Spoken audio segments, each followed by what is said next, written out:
Dr. Offit, how are you? I'm good. Can you hear me okay? Yeah, perfect. I'll just reset the room. For everyone who knows you and people who do not, Dr. Offit is the director of the Vaccine Education Center and the professor of pediatrics, Division of Infectious Diseases at CHOP, that's Children's Hospital of Philadelphia, and one of the inventors of the rotavirus vaccine, which has saved, I don't know, millions of lives, Paul. And but beyond that, just one of the clearest, most direct and honest thinkers you're going to find on assessing vaccine science. It's not just yay, everything is perfect and we have to, go along with the flow. It's look at the science and it's follow the data, and that's what I think so many of us admire about you, including myself. So thank you for coming on the show here. Thank you, Jeremy. It's nice of you to say that. Thank you. Well, it's true.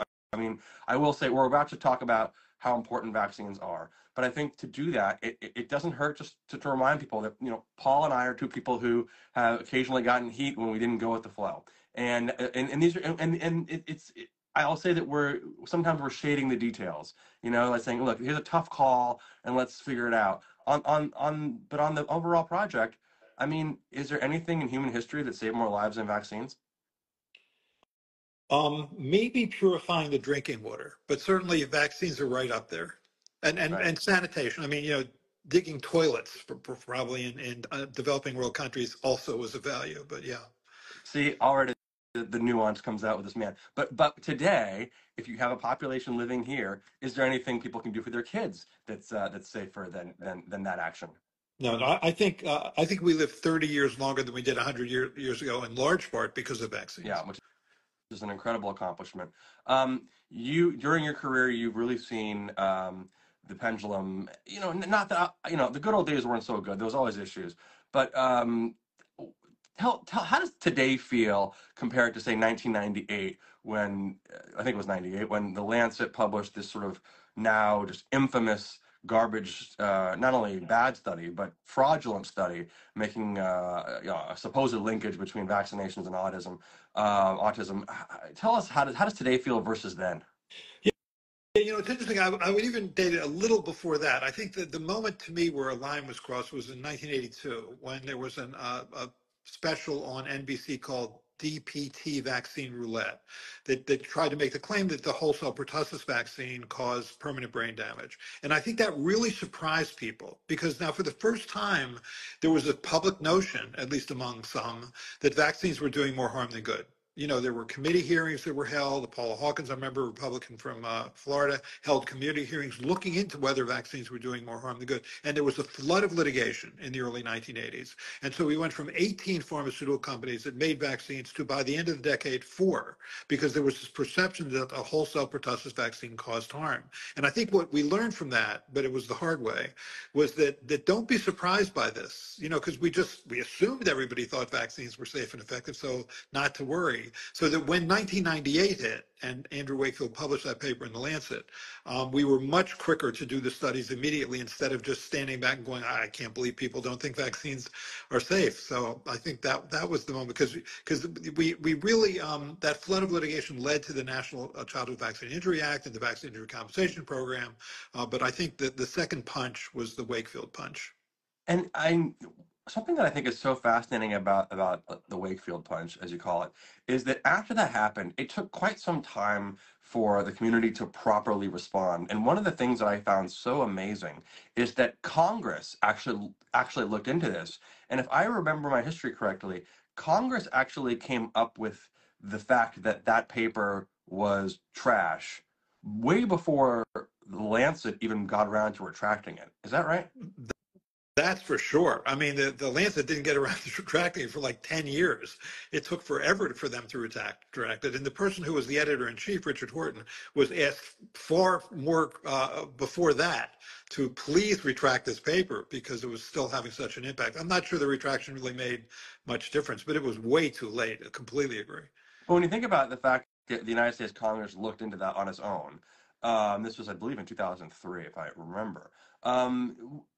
It seems like that's a generation ago, but it seems like 5 generations ago to imagine Congress doing that and getting that right. Do you remember that process?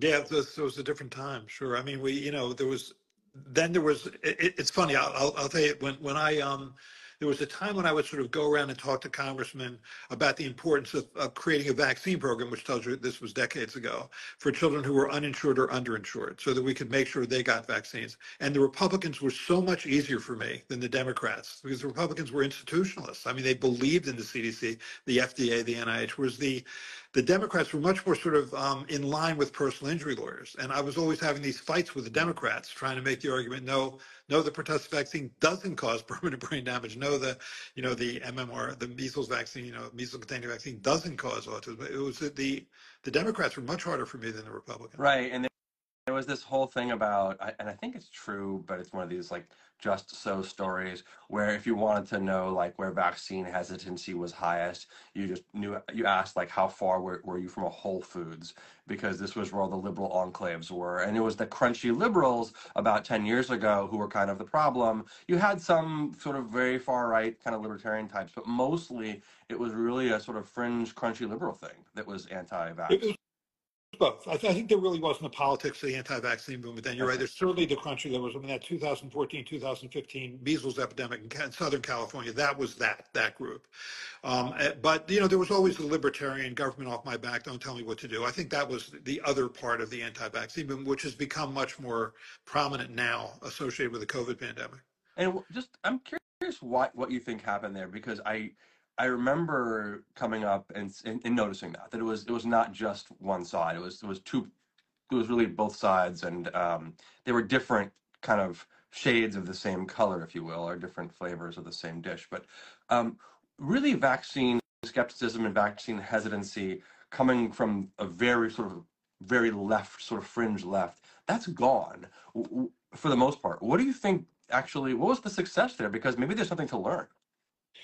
It just seems that the left was more willing to buy into the institutions. I think that was it, whereas which didn't used to be true. I think the opposite was true, but I think that's Hmm. where that is now. I think what happened during the pandemic that made this so much worse. I mean, not just the rejection of vaccines, but sort of a rejection of science. I think science is losing its place as a source of truth. I think people are just declaring their own scientific truths. But I think there were two things happened. I think during the 2020, before we had vaccines, which wasn't until December of 2020, so we didn't have anything to prevent a virus that was, causing hundreds and thousands of people to die every day, and and it was spread asymptomatically. So everybody that you came in contact with potentially could transmit a virus to you that could kill you. And so we didn't have vaccines till December. We didn't have monoclonals till November. We didn't have antivirals till October. So we didn't have anything that year. So what did we do? We shuttered schools. We closed businesses. We restricted travel. We isolated, quarantined, masked. And I think people really felt that was government overreach, especially the shuttering of schools. So people were really angry about that. And at some level, justifiably, I think, especially for children who had special needs, who now aren't getting the services they need. I think that was part of it. And then the following year, now you had a vaccine. And so you mandated vaccines for everything, for bars and restaurants and places of worship, and I think, and sporting events. And people saw that as government overreach. So we just leaned into this libertarian left hook. And I think that's what we're feeling. We're feeling the results of that left hook. I think, look, I've got a preprint. It's in review somewhere else, but we look at vaccine uptake and by political affiliation, and what you're saying is true. There's a big divide left and right, or red and blue, after the COVID pandemic. But actually, the big divide, another one happened before that, which was right around 2016. So basically, up in the first 20 years, or first 15 years of the century, vaccine uptake in kindergartners was pretty much the same, red state, blue state. I mean, you really just sort of see a little, kind of, you know, dance between the two. Which one's worse? Not too bad. And then in 2016 or so, really the red states take off in terms of decreased uptake, and then 2020, another huge one. So I don't know whether it's Trumpism per se, but 2016 was another kind of place where you saw a divide. Hmm. Yeah, interesting. Yeah, Yeah. that's very interesting. We don't benefit from this. No. Okay, let's get to the. I always like when I told Paul Offit something he didn't know. That's a good moment. Uh, so there you go. The paper has a chance. Although I will say, I'll just say that paper. Usually, I don't go this inside my own inside baseball, my own stuff. I feel like this little paper would have been published everywhere 6, 8, 12 months ago. And I'll tell you now, we're having a little trouble finding a home for it because no one's in the mood to play that game. So we're talking to the Brits because they're happy to dance on our graves, whereas we're a little sheepish right now. Anyway, it's pre-printed for anyone who wants to see what's going on. All right, let's talk about the current situation. We've got you got the measles outbreak, and you have RFK. Tell everybody who doesn't know your early experience trying to talk to that man and how that went, which, spoiler alert, not great. And then also just how you interpreted his Fox News op-ed over the weekend. All right, so he called me about 20 years ago. It was 2004, roughly. And he was just sort of asking a question. He said, I've had parents come into my office and they're concerned about this ethyl mercury containing preservative thimerosal that's in vaccines. They're worried. They're worried about injecting their children with mercury. What can you tell me? So this was 2004. Now, we had taken thimerosal out of vaccines given to young children, at least children less than 4, by 2001. Western Europe had taken thimerosal out of vaccines in the early 90s. There were Canadian provinces that used thimerosal-containing vaccines right next to Canadian provinces that used the same vaccines that didn't contain thimerosal. So it was really easy to do these studies. I mean, there were a lot of natural studies out there to do. There were at least a handful, 5 studies or so, that by the time he called me, we had. So I thought, okay, I'll explain these studies. And so I went through the studies and he was very receptive and thankful. And I went home to that night to my wife and I said, I had a really good conversation with RFK Jr. today. It was great. We're going to be tossing the football around at Hyannisport pretty soon. No, just kidding. Yeah, right. Didn't think, but in any case, I thought it was a good conversation. And then the following months later, in like July 2005, he published an article in Deadly Immunity, which basically showed me that he sandbagged me. He said that, that he had talked to me and that I lied and that he knows I lied and that the only reason that I said that thimerosal in vaccines was safe because I was working on a vaccine. This was 2005, so it was before our rotavirus vaccine had come out yet, which wasn't until 2006. He said that it was, the only reason I said that was that our vaccine was laced with thimerosal. And so I called Rolling Stone and I said, it's first of all, no live attenuated viral vaccine contains a preservative. So this is just wrong. And the numbers that he gave were off by a factor of sometimes of more than 180 in terms of the amount of thimerosal that was in vaccines, but really wasn't in vaccines anymore. And they listened to me and eventually they did retract the article. And Salon also, it was published and they retracted the article. But it was my first exposure to someone who was willing to just utterly sandbag me. And then ever since then, the guy hates me. I mean, he speaks in front of large groups, and he often will mention my name, and he'll say that I lied, and he knows I lied because he recorded the conversation. So I put a Substack out not too long ago where I said, "Great, release the tape. If you recorded that conversation, let's hear it because that's not the way I remember that conversation." He doesn't like me much.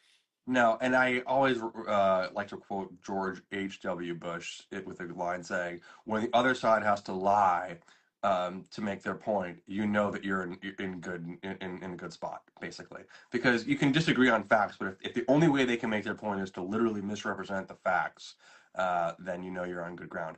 Now, but then fast forward to there's 2 points I'd like to actually hit on. One, we'll go in reverse chronological order.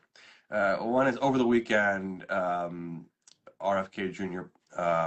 Published an opinion piece on Fox News' website, foxnews.com, in which, very interestingly, the head and deck, the headline and subheader, looked really pro-vaccine, and so everyone's brains broke. And then on both sides of that issue, by the way.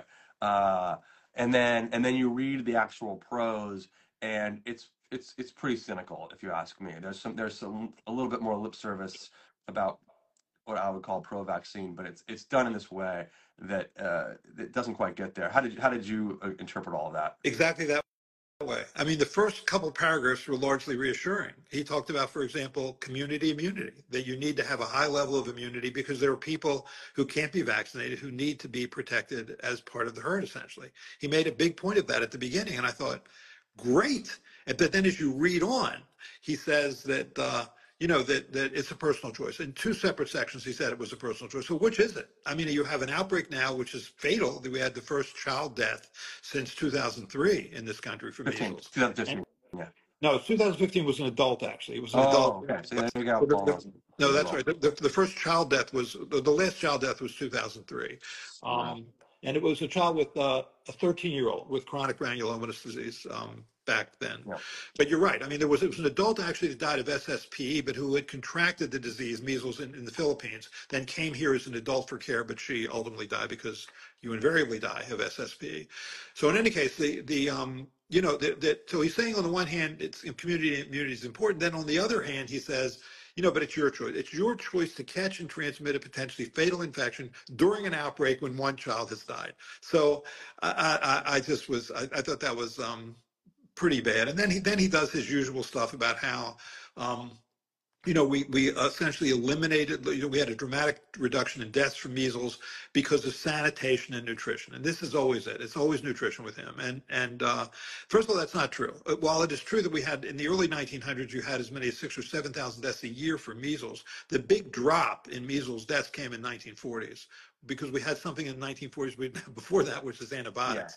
Yeah. And although antibiotics don't treat viral infections, they do treat bacterial superinfections, which are occasionally a consequence of measles virus infections. Measles is immune suppressive. So that was that. And then he talked about, he said, quote, the best defense against chronic disease and infections is good nutrition. While it is important to have good nutrition, although I'm the last person to talk about that since I love Slim Jims. But in any case, I mean, it's important to have good nutrition.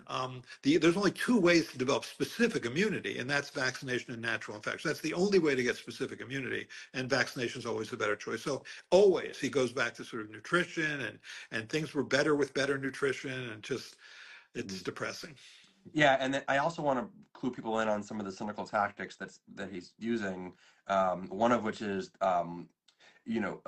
main staging things that aren't main stage. So for example, vitamin A deficiency, which if you look at a Cochrane review, if you have infants who are vitamin A deficient, yes, you need to replace that vitamin A so that they can have better outcomes from a variety of conditions, including measles. But for him to say that vitamin A is a really big part of the story in the United States of America and a bunch of kids in Texas is kind of like saying, well, the reason that person's car, went off the cliff isn't that the driver was drunk, it's that their windshield wipers weren't working. Well, the windshield wipers aren't going to help, but it was drizzling, folks. So, you know what I mean? There's a little bit of this idea of the way this grift works is to undermine something like a vaccine by saying, well, you got vaccination and you've also got, your psychic friend giving you energy. Those are two equal things, right, Paul?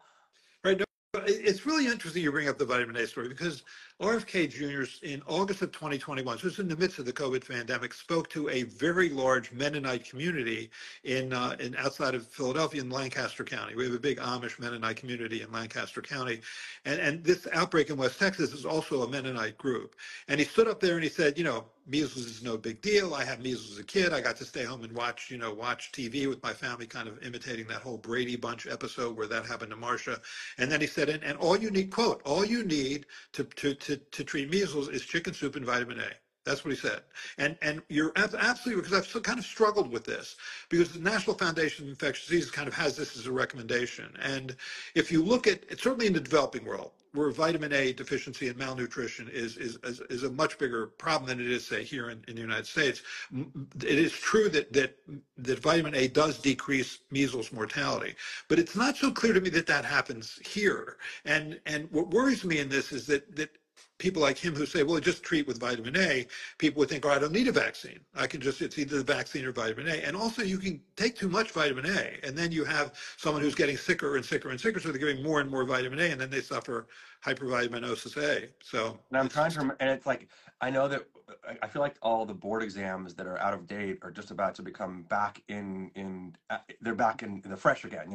Like hypervitaminosis. I know there's a liver disease, and it's like I never as a non-pediatrician, the general medical boards and having to know the different rashes for measles, mumps, and rubella, and I was like, I can't do it. And the reason is I never saw these diseases in real life, and so now I feel like the old medical boards are going to be fresh again, unfortunately. All right, and then just in terms of RFK's, last thing about RFK, and then we'll get to some other things related. In terms of the confirmation process, I felt that very few of the medical societies said enough. And I know that I'm sure you're involved with the American Academy of Pediatrics in some way, and they do great work. But the only thing they said really during that whole process was, we support vaccines. I don't think very many said, we don't think this particular individual should be the secretary of the largest health, system in the world. I completely agree. I mean, I was on some conference calls where either lawyers or legislative liaisons would say, look, it's inevitable. He's going to get confirmed. So Right. don't go against him now. Just find a way to work with him. And I could not disagree with that more. I mean, I think he is not the person to head the nation's largest public health agency. He's a science denialist. He's an anti-vaccine activist. He's a conspiracy theorist. He spent 20 years downgrading vaccines. And as he said on Lex Friedman's podcast in 2023, no vaccine is beneficial. He says when he sees a child being carried, say, by a parent on a hiking path or bike path, he goes up to the parent and says, don't vaccinate this child. And in that way, according to him, he feels he has saved that child. That's the person who's going to be the head of this. And I think that's why his initial response to this outbreak when he was in the White House, sitting across from Donald Trump, he was just saying, well, measles outbreaks happen all the time. Nothing to see here, no big deal. But we eliminated measles from this country by the year 2000. And the reason we eliminated it is because we had a 2-dose vaccine, we had high levels of immunity, and we eliminated the most contagious infectious disease. And it's come back in large part because of one thing you mentioned, which is that I think not only have we largely eliminated measles, we've eliminated the memory of measles. I don't think people Hmm. remember measles. I'm an old person because you can see, because we're like visual here.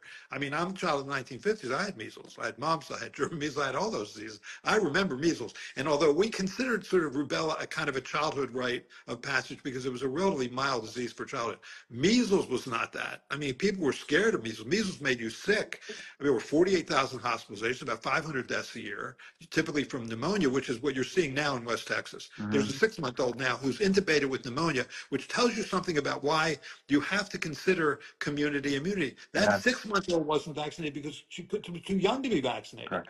right? And there are people who get cancer chemotherapy. Do you have any responsibility to them? This is what I hate about the medical freedom movement. It's like, screw my neighbor. It doesn't matter who I'm standing next to on an elevator or sitting next to in the bus. The hell with them is kind of what you're saying, because Yeah. it's my right to catch and transmit this infection.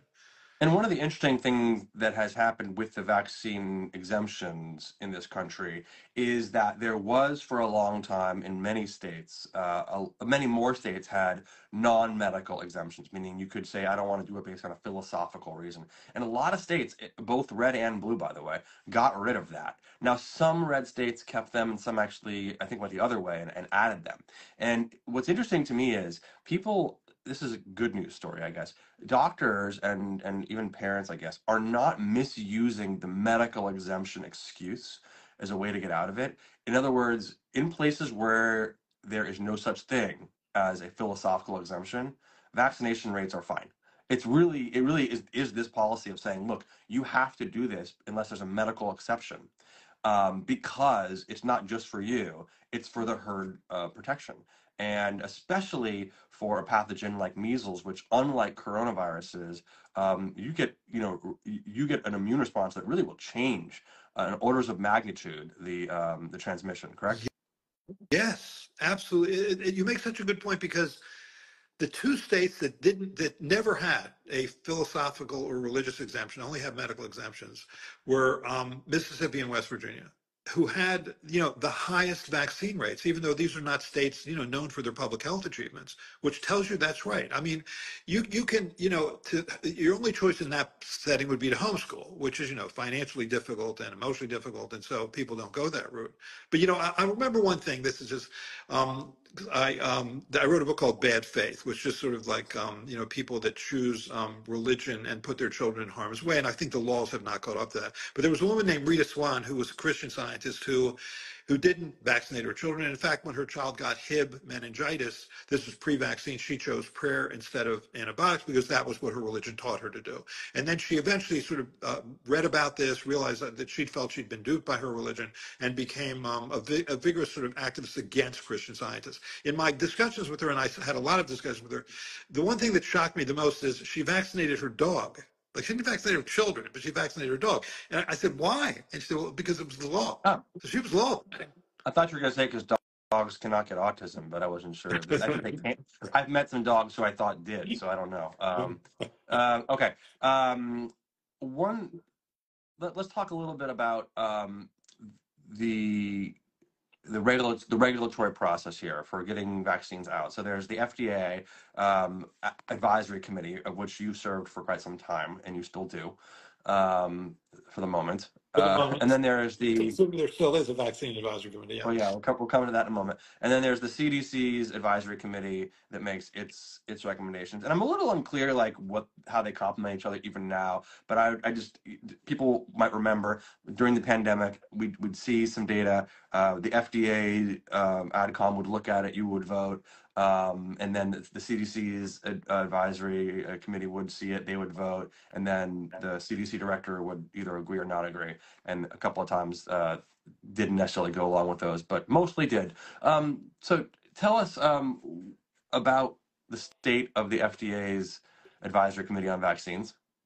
Well, so the FDA is a regulatory body, and so when we advise, and you're right, we're just giving advice. They can choose not to take that advice. Then let's say you vote to recommend either authorization or licensure. Then that company can sell the vaccine, but it doesn't. But the CDC is the key body because they're the ones who recommend it. So one's a regulatory body, the other's a recommending body. The way it works, and it works well, is that you have basically 12 to 15 external advisors who are experts in the field, who are not connected to the government, not connected to the pharmaceutical companies. And the best thing about it, one, it's open to the public, so it's transparent. So you see those discussions, and sometimes there's dissent among the group. We don't always agree, and because the purpose of this is to hold the science behind a policy to the highest standard possible. That's the goal of this. The same thing with the ACIP, is the science behind the policy, or in their case, a recommendation, is that held to a high standard, and it's open to the public. So now what's happened is our committee meeting for March 13th, which was to discuss picking flu strains, was canceled. And it's not going to, it wasn't postponed, it was canceled, done. So I think the FDA is going to make that decision on their own, behind closed doors, not open to the public. The ACIP also had their February meeting canceled, not postponed, canceled. So it hasn't been rescheduled. And I worry that what is going on here now is that RFK Jr., for all his, we need to look behind the curtain, and be transparent, is doing everything he can to close the curtain and make things less transparent. Yeah. We still will have a flu shot. I was kind of unclear on how that would work because we usually get our final recommendations from the WHO, which includes CDC scientists. So we can, two for one here. One is, just to clarify, we can get a flu shot from someplace. We can figure out what to put in it, correct? And the second question is just more inside baseball. I heard that a couple of our CDC scientists actually did attend the WHO meeting recently, and I was unclear how that's possible, given the Trump administration's executive action saying that thou shalt not ever talk to the WHO under any circumstances. Right, and actually there was a CDC directive recently that the CDC researchers cannot publish with researchers in the World Health Organization, now prohibited from doing that. But you're right. The WHO usually picks their flu strains before we do. There are two representatives from the United States who always go to those meetings, and they did go to this meeting. And the strains, I think, have already been picked. And so we often follow the WHO recommendation. What I imagine will happen is that the FDA will follow the WHO recommendation. But what won't happen is you won't hear our discussions, because the best part about those discussions that I learned the most from is when we do a post-mortem on the previous year.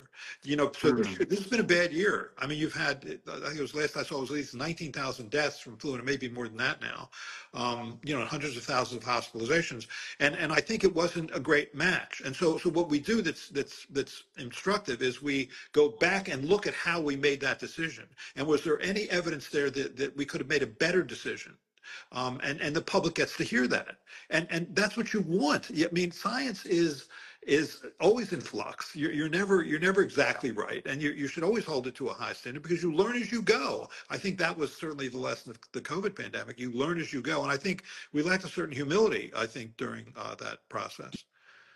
I've always wondered this. I know you just talked about the sort of open conversation about the postmortem. What was in last year's flu vaccine? What was good about that? What was bad about that? That sort of that intellectual exercise, so we can learn. Is there a sense also that it could be more than just last year? That could be, the immunity that people have from the last 3 shots actually is such that that's why this year went better or not as good as others. No, you're right. I mean, and so the problem with flu is so-called original antigenic sin, or imprinting. So I remember, I think it was Thomas Francis early on said, I can tell you what year you were born based on how you respond to current flu vaccines, because you're always responding as if you were seeing the first one. And that's true. And I think and that's number one with flu. You sort of lock in. The second thing is that it's not only that the virus mutates so much from one year to the next that natural infection or vaccination the year before doesn't protect you. It mutates during the season. I mean, so it's always changing. And so it's really hard. I think I actually trained in the early 1980s in a flu laboratory at the Wistar Institute in Philadelphia, and the head of that laboratory said to me something I'll never forget. He said, if you want a research career that lasts the rest of your life, study influenza. I think that's right. Yeah. Okay, we're running up on time, but I do want to just get to a couple more things. And just to clarify, we can get the flu vaccine, even though we're not in the WHO anymore. We can sort of actually they can slip us the recipe. I mean, is that literally how it Yeah, works? no. So what will happen is the FDA will make a recommendation to the flu manufacturers to what strains to include. This is a trivalent vaccine this year, 3, not 4. And so, and they'll have plenty of time to make it. Many of these vaccines are egg-based, so it's a much longer production cycle. You need 6 months. So if they make that recommendation to these manufacturers in March, which they will, then you'll have vaccines in September. I'm not worried about that. What I didn't like about this was that by removing these quote unquote expert advisors, that you lose transparency and all that. Yeah. Actually, does someone asked from Inside Medicine, my newsletter, whether the tariffs that are being discussed could change supply lines to make it so it's actually harder to make the vaccines. I hadn't thought of that. You would know that better than me. No, I I don't don't know know. either. That's It's a good I mean, usually question. the eggs come from U.S. So it shouldn't. I don't think I don't think so, but I could be wrong. I'm not sure. Okay, yeah, I don't. I thought it was a good question. Another one is, I've always wondered this. Look, nowadays we could have mRNA flu vaccines. We could have that, and those would be very fast to manufacture. You don't need the eggs. You don't need 6 months. You need less time. Why don't we wait until the Aussies, the Australians, and the New Zealanders have their flu coming in June and July? That's really what we're going to see, at least a lot of it in our fall season. Why don't we start making our flu vaccine in June and July and roll it out later when flu season actually happens in the United States? We'd have less waning of the flu shot that we get, and we would have a closer match. Right. So we still need data on mRNA flu vaccine. I mean, Well, yeah, so that is that, and you're right, though. You're absolutely right that the mRNA is a 3-month production cycle, not a 6-month production cycle. With eggs, and eggs are hard. I mean, you depend on hens to get your eggs, whereas everything else is more synthetic, so it's easier. Sure. I mean, that's fine. But you also make a really good point, which is the way that we generally try and figure out what's going to be coming into this country is looking at other countries whose winters precede ours. That's usually the most, especially in South America, and because it usually seems to come up from South America. I see. But you're right. I mean, I think that would be interesting. We looked at because mRNA was so valuable during COVID, although not everybody feels that way. The mRNA vaccine technology was so valuable. I think now we're thinking it's going to be great for everything. For as a maybe even universal flu vaccine, malaria vaccine, tuberculosis vaccine, and so we'll see. We'll see whether it pans out. Because I trained in that flu lab in the early '80s, they were working on a universal flu vaccine then. That was 40 years ago, and it's not lack of intelligence or expertise or money that we don't have a universal flu vaccine. It's just really hard. Flu's hard. Well, I mean, look, I agree. I think that's going to be very, very difficult. It's the reason we have endemic viruses is that there is a balance between our immunity and our susceptibility.